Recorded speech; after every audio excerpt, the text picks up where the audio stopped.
May the force be with you. Welcome in to the latest episode of that SEC podcast. I'm your host, Michael Bratton. I go by SEC Mike on Twitter. And I had to fire up the show. This is basically going to be the format in the offseason to come up with a creative idea. News hits. We're going to go live the next couple of weeks. And we got that thanks to the NCAA. Thanks to, a swing and a miss here by the Missouri Tigers. And then, if you missed it, I went on the Paul Finebaum Show. I swear, I go into these things not trying to be controversial. Paul gets it out of me. So, we're going to get to all of that. And then I got a little fun idea to close out the show. But let's start with my latest appearance on the Paul Finebaum Show here on Monday. Reached out. They wanted to talk Mike Leach and playoffs and all this. Mike Leach out here is wanting a 64-team playoff, comparing it to the Kentucky Derby. I mean, that's garbage. I was tweeting about it all Sunday. So they had me on the show for that. And then kind of went off the rails here. I'm not going to play the whole thing. It's like 11 minutes long. But Paul wanted some bold takes talking SEC football. I tried to deliver as best as I could. These are things that have been on my mind the last couple of weeks. Let's kick it over to my segment here with Paul Finebaum talking bold predictions for the upcoming SEC season. I'm not looking for. Well, I actually am. So give me something. Give me a statement or a take that will surprise the audience the most. If you had to zero in on one outcome of the upcoming college football season that will have people going, "Whoa! I wasn't expecting that." What would it be? Well, the one that I keep circling, I keep throwing out there, and I'm catching a lot of heat for it, Paul. And I think that's why you like having me on your show, for all the heat. But how about this one? South Carolina knocking off the Georgia Bulldogs week 3 of the season. No. In Columbia, South Carolina. You can't say that on this program. We're on the Georgia Bulldog bandwagon, so you're calling it right here. And I know I'm sounding like a typical anchor here at the local news station. You mean you're saying you're calling South Carolina to beat Georgia right now, aren't you? Absolutely. I mean, you're talking a team here that started literally a coach at starting quarterback last season, yet they managed to make the postseason in Shane Beamer's first year and win North Carolina. I mean, no one expected them to beat North Carolina in that bowl game, myself included. They trashed Mac Brown's Tar Heel team. So I think you're getting a significant upgrade at the quarterback position. You've upgraded your weapons at running back and receiver. And Clayton White's defense was one of the biggest surprises in the SEC last season. So, I certainly think South Carolina's got an outstanding opportunity to shock the world here come week 3 of the season. Well, I asked and you delivered, so I have to give you credit. And it would simply be inappropriate for me to ask for a second headline, wouldn't it? Well, how about this? When Arkansas hosts Alabama, I'm not going to outright predict the upset. I think it's been about 14, 15 years since the Razorbacks have won that game. But I think College Game Day will be in town. I think that'll be a top 5 showdown. I think it's going to be undefeated Alabama versus undefeated Arkansas. And I think this is going to be the best shot yet that the Razorbacks have of knocking off the mighty Crimson Tide. So you're going with Arkansas to have a shot against Alabama.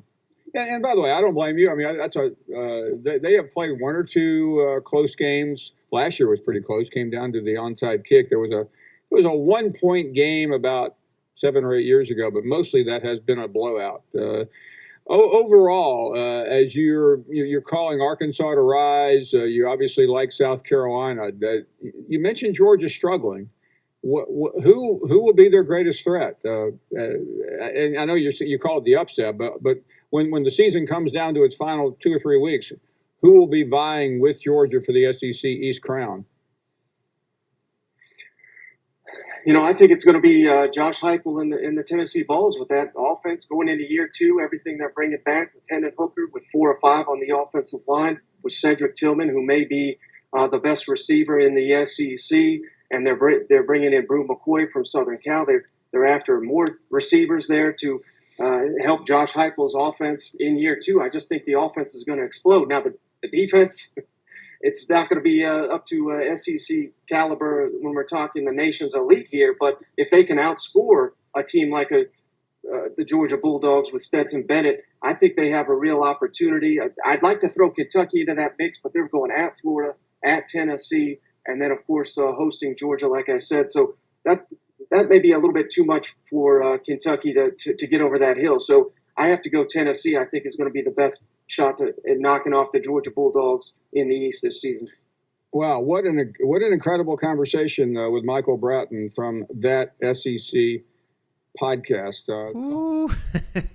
Now, I swear, I went into this thing, like I said, not trying to be too bold, but here I done did it again. So South Carolina, I'm going to be rooting for you hard there. Week 3 of the season in Columbia. The Gamecocks pulled off a number of upsets in the year 1 under Shane Beamer. This would be their biggest upset to date, no doubt. But again, I continue to heap praise on Spencer Rattler. And this doesn't mean that I think Georgia is some garbage team or something. If they lose one SEC East game, I mean, let's not hit the panic button. I just think Georgia, with all their losses, they're going to be far better towards the tail end of the season than they are at the beginning. And this is probably the only game they could lose in the first half of the season. So going into Columbia, we'll have the techno music, as Cousin Shane likes to say. We've got upgraded quarterback play. We've added an elite running back via the transfer portal, several targets to work with, a great tight end in Austin Stogner.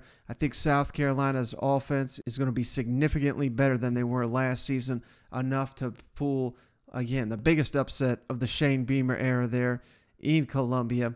And, you know, again, we keep hyping up Arkansas, Alabama matchup. You missed it. That was one on our dream schedule last episode with Cousin Shane. I really think that this could be the best shot the Razorbacks have in over a decade to beat the Crimson Tide. Finally snapped that streak in Razorback Stadium. They thought I was crazy for saying Arkansas would upset Texas all offseason. Not quite ready to go that far with picking the outright upset over the Alabama Crimson Tide, but playing in Razorback Stadium. Hopefully it's a night game. Hopefully College game day is in town in Fayetteville. You're going to have to defeat South Carolina, who I was just hyping up. You're going to have to beat Texas A&M, which you did last year.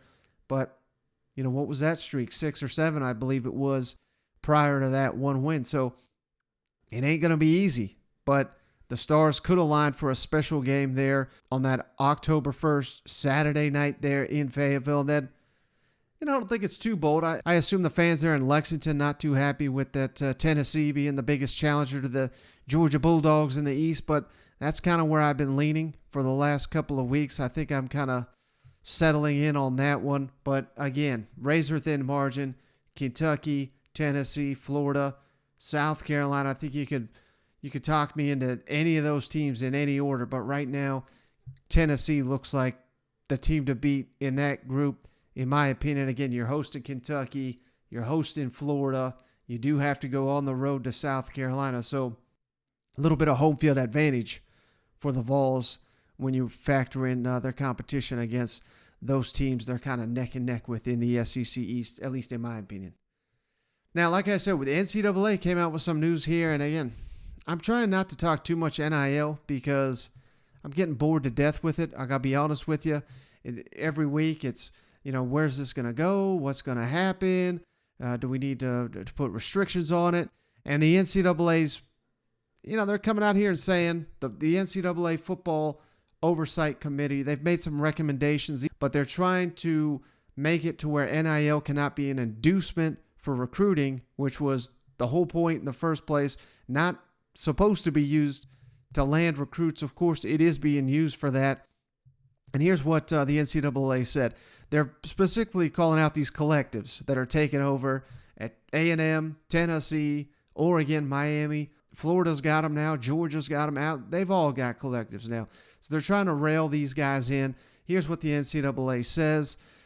Collectives set up to funnel name, image, and likeness deals, NIL deals, to prospective student athletes or enrolled student athletes who may be considered transferring. NCAA recruiting rules preclude boosters from recruiting and or providing benefits to prospective student athletes. This guidance is effective immediately for violations that occurred prior to May 9th.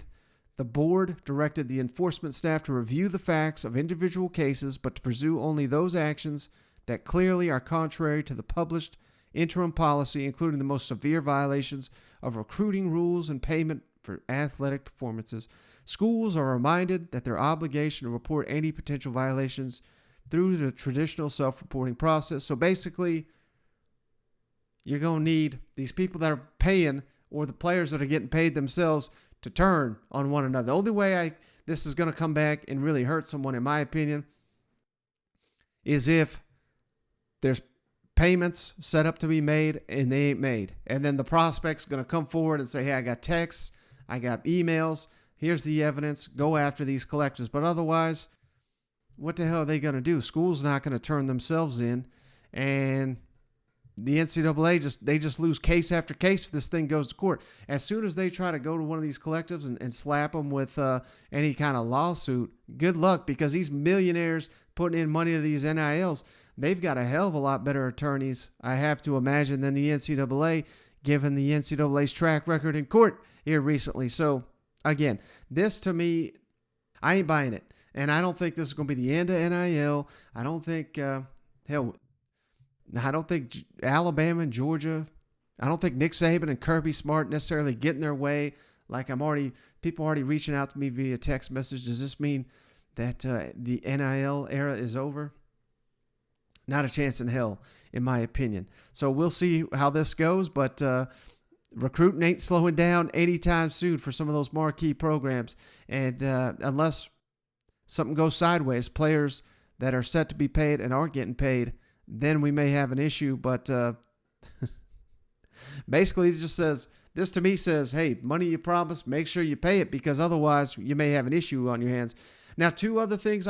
This is much more interesting to me. NCAA Oversight Committee has made new recommendations that are set to be voted on later this month. These are both expected to pass, but doing away with the 25 scholarship limit for a year. They're going to let these schools sign as many players as they want for the next 2 years to catch back up to where they can get to that 85, and this may become permanent. And the reason is because you got schools out here, particularly ones that have coaching changes, and we get so many players jump into the transfer portal. I mean, we're seeing 20, 25 players a year getting into the portal. There's no way you can just sign 25 high school prospects or transfers and catch back up. You're still going to be at that deficit. So the NCAA is going to allow these programs to sign as many prospects as they want for 2 years to catch back up to that 85-man scholarship limit. That's the key. You can't go over your 85. So if you're 10 short, you can sign 35 guys instead of 25 just in order to get back to that 85 limit. I think this is the right move to make. And really, I think this should be the move every year, because who knows? One year you may lose 2 transfers. The next year you may lose 12. You've got to account for that some way, and I think allowing oversigning would help that. Now, the biggest one, they're doing away with requirements to hold conference championship games. Now, why is that important? Because previously you needed 12 teams and you had to be in divisions to have a championship game. Now that those rules and regulations are not going to be in place, this clears the way for what we've been talking about for almost a year now. Pod system coming to the SEC.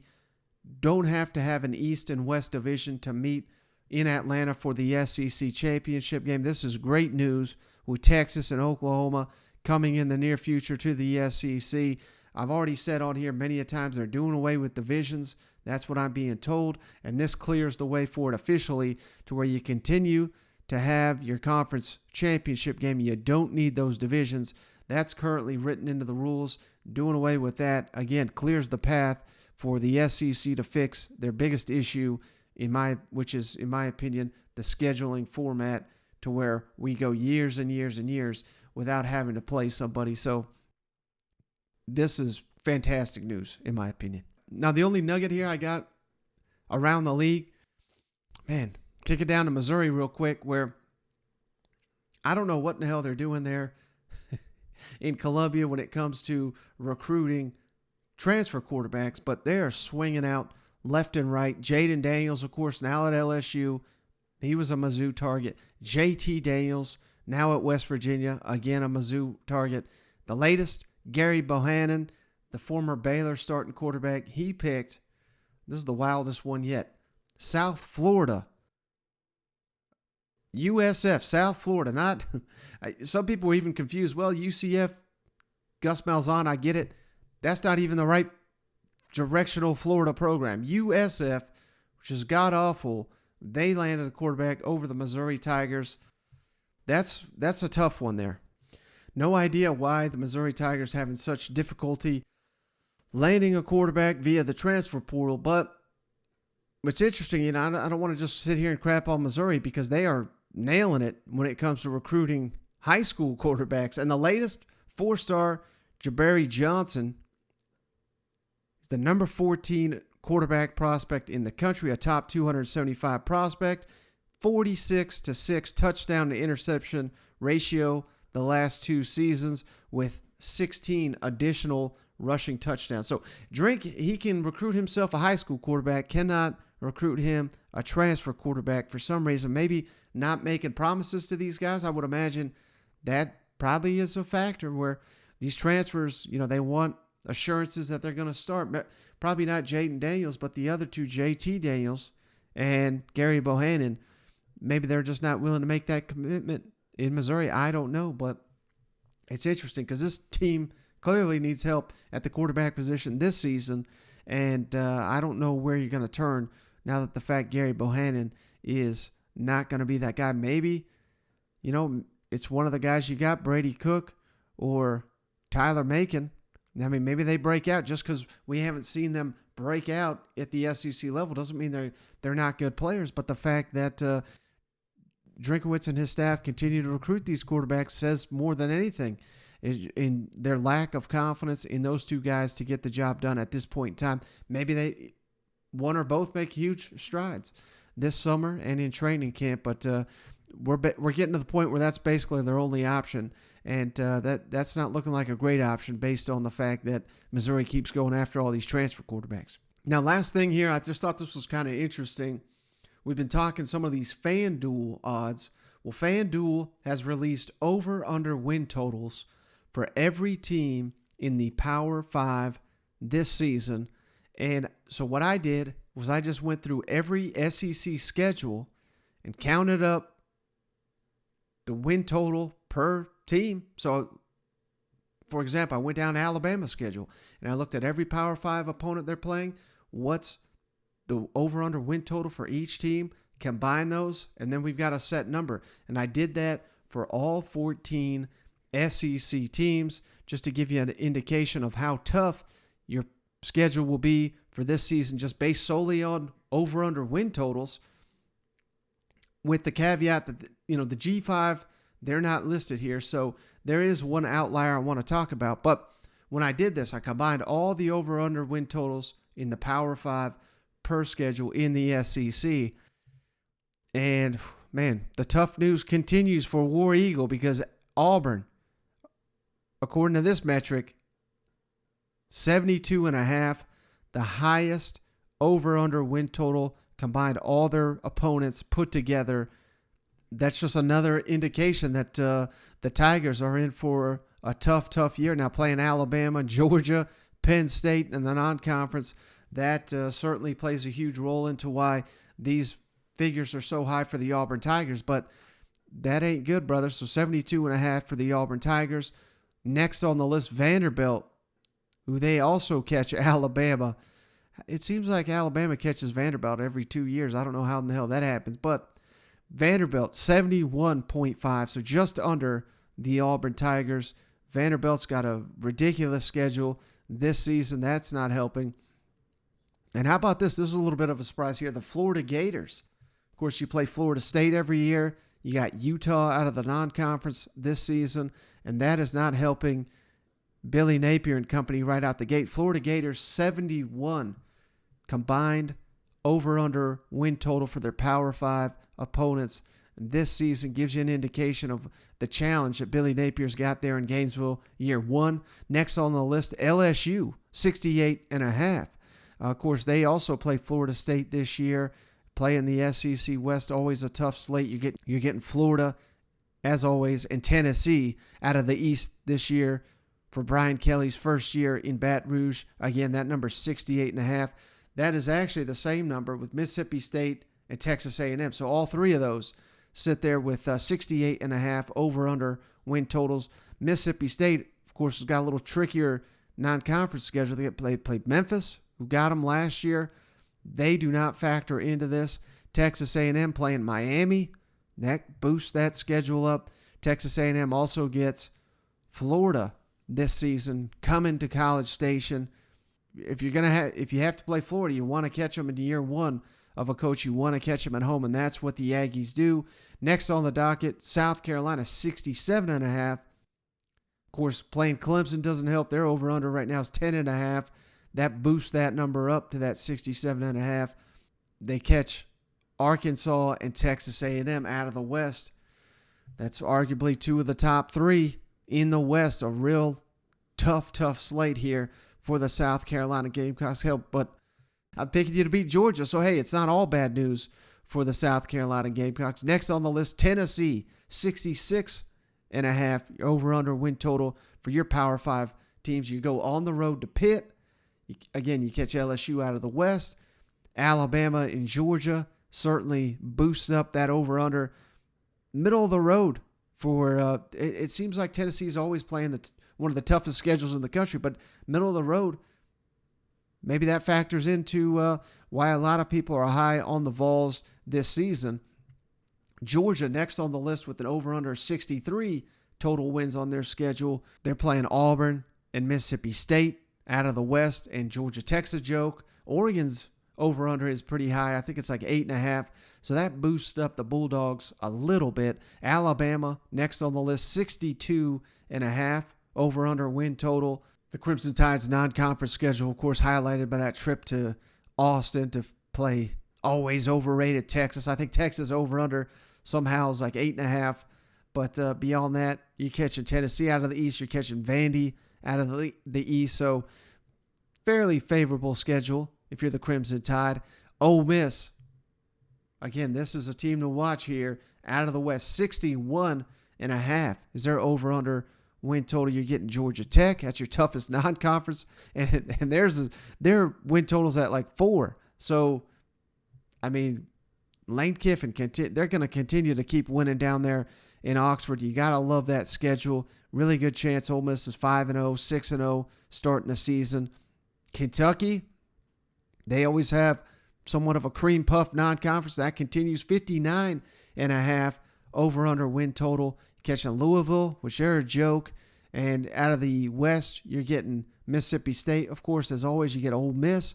So Kentucky, very favorable schedule. Again, it's lining. The stars are aligning there in Lexington for a special season. Now, here's the one big asterisk with this one. Arkansas Razorbacks, 59 over-under win total for their Power 5 opponents. But who's not listed on their schedule, which these teams probably deserve to have an over-under win total, Cincinnati, BYU, and Liberty. None of those are listed on FanDuel for over-under win total. So this is the one team that I don't trust because based on this metric, Arkansas's got the second easiest schedule in the SEC, which that's not even close to accurate. So Arkansas's got a hell of a schedule this year. They always do.